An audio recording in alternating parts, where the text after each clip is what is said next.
এক লোক জেল থেকে পালানোর মাস্টার ছিল। পৃথিবীর কোনো জেলই তাকে বেশি সময় ধরে আটকে রাখতে পারত। সে দুধের প্যাকেট ছিঁড়ে ভেতরের পাতলা স্তরটি বের করলো এবং সেটি জেলের কিপ্যাডের উপর লাগিয়ে দিল। তাতে গার্ডের আঙ্গুলের ছাপ উঠে গেল আর সেটি দেখে সে পাসওয়ার্ডটি মনে করে বুঝে নিল। এখন শুধু সে সঠিক সময়ের অপেক্ষা করলো। এরপর সে আরো একটি বুদ্ধি করলো। সে টয়লেট টিস্যুকে ছোট ছোট বল বানিয়ে সেটিকে একটি বড় শক্ত বলের মতো বানিয়ে সেটিকে লকের মধ্যে লাগিয়ে দিল। এরপর যখন গার্ড চলে গেল এবং সেটি সহজেই খুলে গেল আর এরপর সে বাইরে হাত দিয়ে দরজাটি খুলে ফেললো এবং সে বিভিন্ন কোড কম্বিনেশন করতে শুরু করলো। এরপর জেলের দরজাটি সত্যি সত্যি খুলে গেল। সে দ্রুত কন্ট্রোল রুম থেকে বেরিয়ে এলো। এমনকি গার্ড দেখলেও সেটিকে সবসময় স্বাভাবিক মনে হতো। সে বুঝতে পারলো তাকে লক করার পরে গার্ডরা সবসময় বারান্দায় সিগারেট খেতে যায়। এটি এমন একটি দুর্বলতা ছিল যা সাধারণ মানুষ কখনো বুঝতে পারতো না। তো জেল থেকে বের হওয়া ছিল কেবল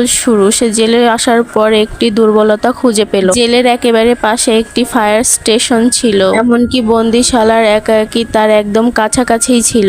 সে ইচ্ছে করেই তাদের সঙ্গে মারামারি করলো যাতে তাকে একাকী স্টেশনে পাঠানো হয়। এরপর সে ভেন্টিলেশন ফায়ার দিয়ে সেখান থেকে চলে গেল। তো সে ফায়ার স্টেশনে গিয়ে একজন কর্মীর পোশাক পরে নিল এবং সেখান থেকে বেরিয়ে গেল। ঠিক সেই সময় তার একজন সঙ্গী গাড়িতে আগুন লাগিয়ে দিল। আগুনের শিখা আকাশ পর্যন্ত উঠতে লাগলো, যেটা দেখে ফায়ার সার্ভিসের লোকেরা দ্রুত সেখানে উপস্থিত হলো। তারা ঘটনাস্থলে পৌঁছালো। শেষ নিচ থেকে সরে গেল তাড়াতাড়ি করে। এরপর কি হলো সেটি জানতে চাইলে একটি লাইক করে কমেন্ট করে